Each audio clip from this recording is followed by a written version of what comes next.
Hello welcome back students.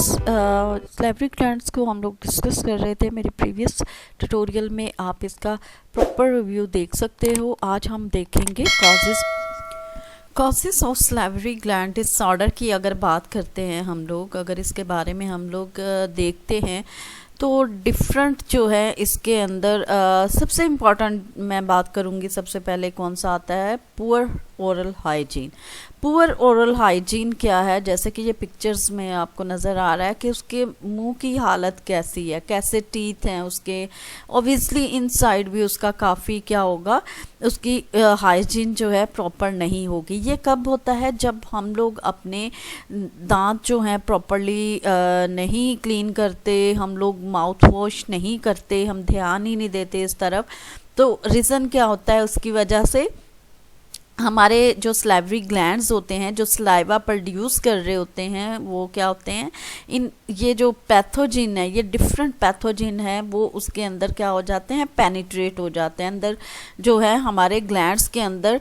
जरासीम ये देख रहे हैं, जैसे पुअर हाइजीन की ही निशानी है ये कि उसने ना तो दांत साफ़ किए, ना माउथ के इनसाइड जो है साफ़ किया। ये कोटिंग जो हुई है टंग के ऊपर, ये खाना पीना हम लोग ऐसे ही करते हैं।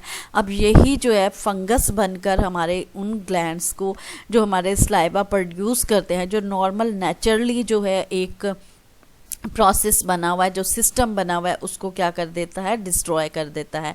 ये देखें यहाँ पे जो है इनको भी, इन पोर्स को, ये जो पोर्स हैं इनको क्या करेगा? ये क्लोज कर देगा। जब क्लोज होगा तो उसकी क्या प्रोडक्शन रुकना शुरू हो जाएगी। प्रोडक्शन जो है बाहर नहीं आएगी। लाइक जैसे पाइप के अंदर जो है कोई कचरा आ जाता है या उसके ऊपर कोई चीज़ लगा दी जाए तो क्या होगा, वो पानी बाहर नहीं निकाल पाएगा, और पानी जब बाहर नहीं आएगा तो वो इनसाइड ही भरना शुरू हो जाएगा।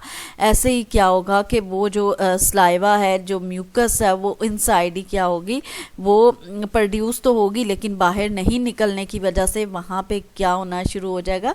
जैसे पाइप है हमारे, पाइपलाइन क्या होती है, उसमें वो बनना शुरू हो जाता है गारे लाइक जो है। लेकिन इसमें भी क्या होगा कि वो पूरा फंगस बनना शुरू हो जाएगा वहाँ पे, और उस जगह को डिस्ट्रॉय करना शुरू कर देगा। उन जो वेसल्स हैं, वेन्स हैं, वो लाइन जो डक्ट हैं, उनको क्या करेगा? ये इन्फ्लेम करेगा, क्योंकि ओवर प्रोडक्शन उसके अंदर हो जाएगी। ओवर प्रोडक्शन के साथ साथ वहाँ पे पैथोजिन जो हैं वो बनना शुरू हो गए। पैथोजिन जब बनेंगे तो क्या होगा कि वहाँ पे इन्फेक्शन होगा। इन्फेक्शन क्या करेगा? कॉज करेगा, पस फॉर्मेशन करेगा, और देन क्या होगा? वर्स कंडीशन हो जाएगी। और एक सूरत ये भी होता है जब डिहाइड्रेट वो हो जाते हैं। पुअर ओरल हाइजीन की वजह से क्या होता है, ये देखें, जब आप पानी नहीं पीते या हम पानी नहीं पिएंगे तो क्या होगा, हमारा माउथ जो है ड्राई होना शुरू हो जाएगा। और क्या होगा कि वो वाटर जो हमें मिलना है, जितनी रिक्वायर्ड है हमारी बॉडी को, जब नहीं वो पहुंचेगी तो क्या होगा, हमारी पूरी बॉडी इंक्लूडेड जो है जितने भी हमारे मसल्स हैं, टिश्यू हैं, सेल्स हैं, डिहाइड्रेट होना शुरू हो जाएंगे। नंबर 4 पे जो है Kings of slavery duct. Kings of slavery duck क्या है? ये डक्स हैं, तो इनका जो इनसाइड जो है स्ट्रक्चर अगर हम लोग देखते हैं तो वो क्या होता है, वो बहुत सारे सेल्स के साथ मिलकर वो डक बनती है और क्या करती है, प्रोड्यूस करती है स्लाइवा को। अगर उसके अंदर जो है कहीं भी ऑब्स्ट्रक्शन आ जाती है तो वो क्या करती है, वो ट्यूमर की सूरत इख्तियार कर लेती है। अब ये जो है किंग्स ऑफ स्लेवरी डक जो है, ये इस तरह से डक बनी होती है। ये स्मॉल जो हैं वो है सेल हैं जो कि इसको क्या कर रहे होते हैं, हेल्दी कर रहे होते हैं। सेल जो हैं इस डक के साथ जो है जुड़े होते हैं और क्या कर रहे होते हैं, ये नॉरिश कर रहे होते हैं डक को, और स्लाइवा प्रोड्यूस करने में भी हेल्प कर रहे होते हैं। मैनिफेस्टेशन अगर हम लोग देखते हैं तो सीवियर पेन होगा। ये देखें, पस फॉर्मेशन हो गई उस जगह पे जो है, पैथोजिन जो है पेनिट्रेट हो गए, उन्होंने क्या किया, पस फॉर्मेशन करना शुरू कर दी। पस फॉर्मेशन जब होगी तो क्या होगा कि स्लाइवा भी क्या होना शुरू हो जाएगा, ये रेडनेस होना शुरू हो जाएगी, स्किन जो है रेड होगी। ग्रेजुअली जो है स्वेलिंग अराउंड द एरिया, और एरिया के साइड पे आप देख रहे हो कि स्वेलिंग होना शुरू हो गई है, और क्या होगा, टेंडर होगा, सख्त किस्म का, जैसे अंदर कोई चीज़ पत्थर रख दिया हो, इस तरह से वो टिश्यू हमारे क्या होंगे, सेल्स टिश्यू क्या होंगे, टेंडरनेस वहाँ पे आ जाएगी, हार्डनेस वहाँ पे आ जाएगी, और उसके अंदर क्या होगा, पस फॉर्मेशन होगी, उसके अंदर पस होगी। इसी तरह अगर हम लोग देखते हैं इसके नेक्स्ट जो हैं मैनिफेस्टेशन क्या होगा, trouble test in the mouth.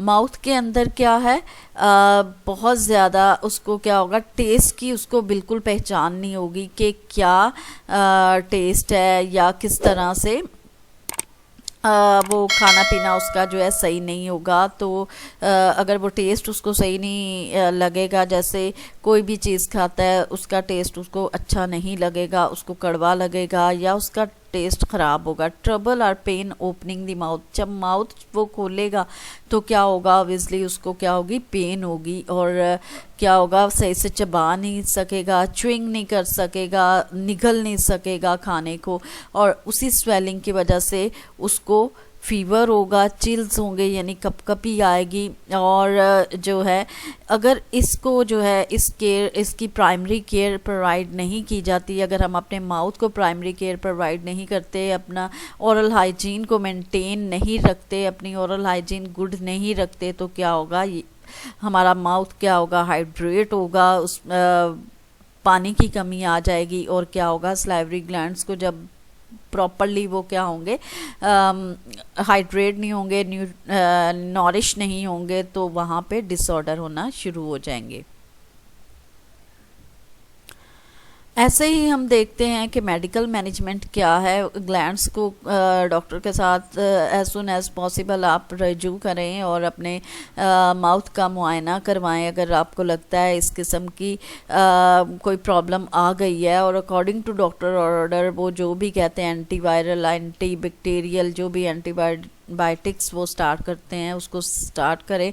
और सबसे इम्पोर्टेंट चीज़ ये कि अपनी ओरल हाइड्रेशन का ख्याल रखें, और विटामिन सी जो है ये बहुत ही इम्पॉर्टेंट होता है, क्या करता है ये हमारे माउथ केयर, दांतों की मजबूती के लिए नहायत ही इम्पॉर्टेंट होता है। इसके लिए सर्जिकल मैनेजमेंट जो है वो की जाती है। अगर इस तरह हो जाता है डिसऑर्डर ग्लैंड्स के अंदर हो जाता है, आजकल सर्जरी जैसे लेज़र के ज़रिए भी करवाते हैं, या फिर उसको जो है उन ग्लैंड्स के अंदर से पस को निकाल लिया जाता है, या उस ट्यूमर को या उस ग्लैंड जो डक है उसका कुछ पार्ट जो है उसको रिमूव कर दिया जाता है। नर्सिंग डायग्नोसिस जो है ये भी वेरी इंपॉर्टेंट है, क्योंकि जब आफ्टर सर्जरी या बिफोर सर्जरी पेशेंट अगर हमारे पास एडमिट होता है हॉस्पिटल के अंदर, तो रिलेटेड टू ड्राई माउथ उसको जो है बताना है कि किस तरह से सलाइवा ब्लॉक होने की वजह से क्या हुआ, ग्लैंड जो हैं डिसऑर्डर हो गए, वहाँ पे पस फॉर्मेशन हो गई। तो डायग्नोसिस बनाना बहुत ज़रूरी होती है ताकि पेशेंट को प्रॉपरली केयर प्रोवाइड की जाए। लाइक जैसे dry mouth related to blockage of saliva, pain related to tumour inflammation in the mouth, अगर माउथ के अंदर जो है इन्फ्लामेशन है और किसकी वजह से है, ट्यूमर की वजह से, उसको जो है किस तरह से केयर प्रोवाइड करनी है। Difficulty in eating related to painful lump in the mouth, mouth के अंदर जो है कोई गुठली बन गई है, कोई सिस्ट टाइप का है या कोई ट्यूमर है, तो क्या होगा, उसको स्वॉलो करने में, निगलने में, खाने में क्या होगा, प्रॉब्लम होगी। रीज़न बिहाइंड क्या होगा कि उसको क्या होगा, फिर उसकी एपिटाइट जो है यूँ कहना चाहिए poor appetite related to disease की वजह से उसकी भूख, जैसे कहते हैं कि अगर कोई खाना नहीं खाएगा तो उसकी भूख मर जाती है, तो उसको भूख ही नहीं लगेगी क्योंकि उसके स्टमक को हैबिट हो जाएगी ना खाने की, और जब वो खाना नहीं खाएगा तो उसकी जो है वीक होना शुरू हो जाएगा, स्ट्रेंथ जो है वो कम होनी शुरू हो जाएगी, पावर उसकी कम होगी, इम्यूनिटी पावर जो है वो कम होना शुरू हो जाएगी, और इससे और दूसरी डिजीज़ भी होने के चांसेस बढ़ जाते हैं। Fever related to infection of the salivary gland, fever जो है वो रिलेटेड टू सलाइवरी ग्लैंड जो है उसको, जैसे हमने मैनिफेस्टेशन में देखा कि उसको फीवर हो गया।